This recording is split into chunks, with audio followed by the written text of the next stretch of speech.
नमस्कार दर्शकों, नगर निगम के इस चुनाव में कई चौंकाने वाले और कई उल्लेखनीय चेहरे निर्वाचित होकर के सामने आए हैं। उनमें से एक चेहरा योगेश जी गेंदर का है। गेंदर परिवार वर्षों से, मैं जहाँ तक समझता हूँ कि कम से कम 2 से 3 पीढ़ी हो गई है इनकी समाज सेवा करते हुए, और समाज सेवा का प्रतिसाद इन्हें मिला है। ये वार्ड क्रमांक 72 से निर्वाचित होकर के आए हैं। योगेश जी, आपका बहुत बहुत स्वागत है। योगेश जी, आप व्यावसायिक क्षेत्र से हैं, आपका परिवार व्यावसायिक क्षेत्र में रहा, छात्र राजनीति में भी रहा, आप भी छात्र राजनीति में भी रहे, समाज सेवा में भी रहे, और अब एक नया वातावरण निर्मित हुआ है आपके लिए। कैसा महसूस करते हैं आप? महसूस तो क्या, चूंकि शुरू से जन सेवा ही को अपना उद्देश्य बना के निकले हम लोग। परिवार ने भी विरासत में जन सेवा ही दी है। लोग परिवार में बिजनेस देते हैं, प्रॉपर्टी देते हैं। विरासत में मुझे मेरे पिता ने और मेरे माननीय भाई ने, स्वर्गीय भाई ने, स्वर्गीय पिता ने विरासत में जन सेवा दी है। और आज मैं सोचता हूँ कि मेरी दोनों पीढ़ी, तीनों पीढ़ी के अंदर मुझे अब जाकर जो ये अवसर प्राप्त हुआ है, तो ये पद प्रतिष्ठा के लिए प्राप्ति नहीं है। एक जन सेवक आधिकारिक रूप से उसको मूर्त रूप देने में एक सहयोग जो मिलना चाहिए, ये उसकी प्राप्ति है। और मैं और ज़्यादा तत्परता से इस कार्य को और आगे करूँगा। जो जन सेवा का कार्य मुझे मेरे स्वर्गीय पिताजी सौंप के गए हैं, वो मैं और आगे अच्छे से करने का प्रयास करूँगा इस आधिकारिक रूप से। भावना आपकी जन सेवा की, समाज सेवा की प्रमुखता से है। जो सराफा क्षेत्र था, व्यावसायिक क्षेत्र था, और जिस वार्ड से आप निर्वाचित हुए हैं, अधिकांश रहवासी क्षेत्र है, मराठी बाहुल क्षेत्र है, और एक कुल मिलाकर के ऐसा लगता है कि नया सा वातावरण है। क्या वहाँ की समस्याएं हैं? किस तरह से आप, किस प्राथमिकताओं के आधार पर उन समस्याओं का निराकरण करना चाहेंगे? कि जन सेवा का जो उद्देश्य होता है वो कहीं भी हो, उसको आप नई एक नाम नहीं दे सकते। नवीन जन सेवा का तो आप जहाँ भी जाएंगे, जंगल में भी जाएंगे तो वहाँ भी आपको सेवा करनी है, और एक बिल्डिंगों के शहर में भी जाएंगे तो वहाँ भी आपको सेवा करनी है। अब चूंकि विषय आता है कि मैं एक व्यवसायिक क्षेत्र से होकर वहाँ जाना, तो मैं आपको एक जानकारी में लाना चाहता हूँ कि मेरा जहाँ जन्म हुआ है तो वो इंदौर की जन्मस्थली है। मेरी नहीं, इंदौर की भी जन्मस्थली है। आज जो हमारे सामने इतना विशाल इंदौर, जो महानगर का स्वरूप आप देख रहे हैं, कहीं न कहीं से इसकी इस विशालता, इस उन्नति का अधिक से अधिक कहीं सहयोग रहा है या प्रेरणा मिली है, तो राजवाड़ा सराफा क्षेत्र से ही जिन सब चीज़ों का जन्म हुआ है। चाहे आप उसको व्यावसायिक रूप से देख लें, रचनात्मक रूप से, सामाजिक रूप से देख लें, या धार्मिक रूप से देख लें, या बड़े बड़े उद्योगों के रूप में। और आपके ध्यान आकर्षित करना चाहता हूँ कि हमारे यहाँ के प्रमुख समाचार पत्र भी मेरे वहीं से जन्म लिए हैं, सराफा क्षेत्र से। यह बात करके आपने कि समाज सेवा मेरा प्रमुख उद्देश्य है, तो इसमें पार्टी गौण हो जाती है। तो मैं यही कहना चाहूँगा कि ये जो वार्ड 72 है, इसके लिए आपकी क्या कार्य योजनाएं हैं, क्या विजन है, किस तरह से काम का की शुरुआत करेंगे आप? जहाँ तक कि पार्टी का प्रश्न है, तो हमारी जो, मैं जिस परिवार में हूँ, भारतीय जनता पार्टी में, इस विश्व की सबसे बड़ी पार्टी है, और मैं अपने आप को बड़ा गौरवान्वित महसूस करता हूँ कि मैं उसका सदस्य हूँ। और अभी जो मुझे विजय मिली है, इसमें मेरे पार्टी के प्रत्येक कार्यकर्ता, प्रत्येक नेता, हमारे माननीय अध्यक्ष जी, हमारे माननीय मंत्री सिलावट जी, माननीय विधायिका मालिनी लक्ष्मण सिंह जी गौड़ जी, और हमारे सभी प्रमुख नेताओं का विशेष योगदान है। जो एक असंभव सी विजय को हम लोगों ने प्राप्त किया है, जिसको कहने की जीत को हमने छीना है, तो सबके प्रयासों, संयुक्त प्रयासों से हमने छीना है।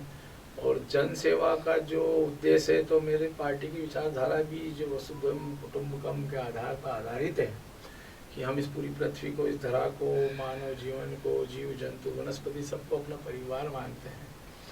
तो मैं सबकी सेवा करने के लिए तत्पर हूँ इस कार्य से। नहीं, मेरा प्रश्न ये है, जनसंपर्क के दौरान भी कई वहाँ के रहवासी आपसे मिले होंगे और उन्होंने अपनी समस्याएं बताई होगी, और निर्वाचित होने के बाद में आपको बधाई के साथ साथ समस्याएं भी बता रहे होंगे। तो क्या समस्याएं हैं? कि वहाँ की जो प्रमुख समस्या है,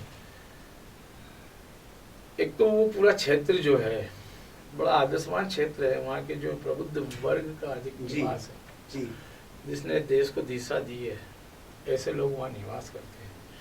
मैं आपके संज्ञान में लाना चाहूँगा उषा ताई का नाम, जो वहाँ पे निवास करती है लोकमान्य नगर में। ये जो आज हमारे यहाँ घर घर कचरा एकत्रीकरण का जो ये प्रयास चल रहा है, जो जिससे हम प्रथम आ रहे हैं पूरे देश में, वो पूरे विश्व में हमको ख्याति मिल रही है, कहीं ना कहीं से उसकी प्रेरणा का दायक भी वो लोकमान्य नगर क्षेत्र रहा है।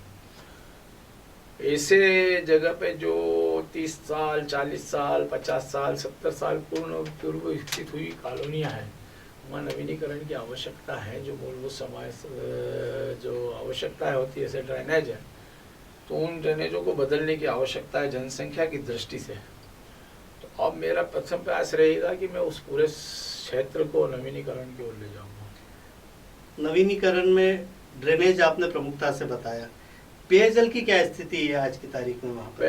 पेयजल वहाँ पूर्ण विकसित कॉलोनियाँ, बस्ती क्षेत्र है, महावन नगर, सब जगह पेयजल की व्यवस्था तो है, लेकिन जैसे मैंने कहा कि वहाँ नवीनीकरण की आवश्यकता है। वहाँ से जब हम लोगों ने वहाँ पे इस कार्य को किया, हमारी पार्टी ने या और भी पूर्व की परिषदों ने इस कार्य को करा है, उसमें और अभी में जनसंख्या में बड़ा अंतर है। उस दृष्टि से वहाँ नवीनीकरण की आवश्यकता इन दोनों चीज़ों में है। उस वार्ड में कुछ पिछड़ी कॉलोनीज भी हैं क्या, ऐसा लगता है आपको? एक ही बस्ती क्षेत्र है, वो महावर नगर है। महावर नगर में तो वहाँ भी इन दोनों चीज़ को प्रमुखता से करना है। वहाँ स्वास्थ्य और शिक्षा पे मेरा विशेष बल रहेगा, क्योंकि जब पिछड़ा क्षेत्र होता है जी, वहाँ भविष्य निर्माण के लिए हमको कार्य करना होता है। जो हमारे देश का भविष्य, जो हमारे बच्चे होते हैं, उन पे मेरा स्वास्थ्य और शिक्षा को लेकर प्राथमिकता वहाँ रहेगी। अभी कल हम तिरंगे का अमृत महोत्सव मनाने जा रहे हैं। जी हाँ। क्या संदेश देना चाहेंगे आप? इस देश में आप यदि यहाँ का पुराना इतिहास देखें, तो जो हमारा अखंड भारत था, उस अखंड भारत का स्वप्न हम और हमारी पार्टी और हमारे सभी लोग देखते हैं। उसके लिए हम लोग सदैव तत्पर हैं, कार्य कर रहे हैं हमारी विचारधारा के साथ में।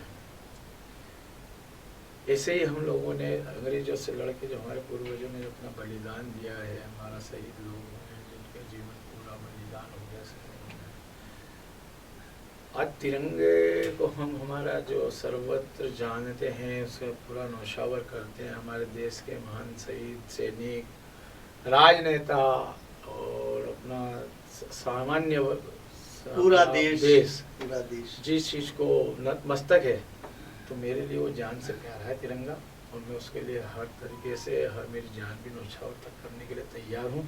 उसके सम्मान में, उसका सम्मान कभी भी कम नहीं होने दूंगा, ऐसा मेरा वचन है। योगेश जी, आपका कार्यकाल स्वर्णिम रहे, आप सफलता दर सफलता हासिल करते रहें। हमारे चैनल की और हमारी ओर से आपको यही शुभकामनाएं हैं। आपके पधारने का बहुत बहुत धन्यवाद। आपको बहुत बहुत धन्यवाद, मुझे आपने यहाँ बुलाया और अवसर दिया, बहुत बहुत धन्यवाद।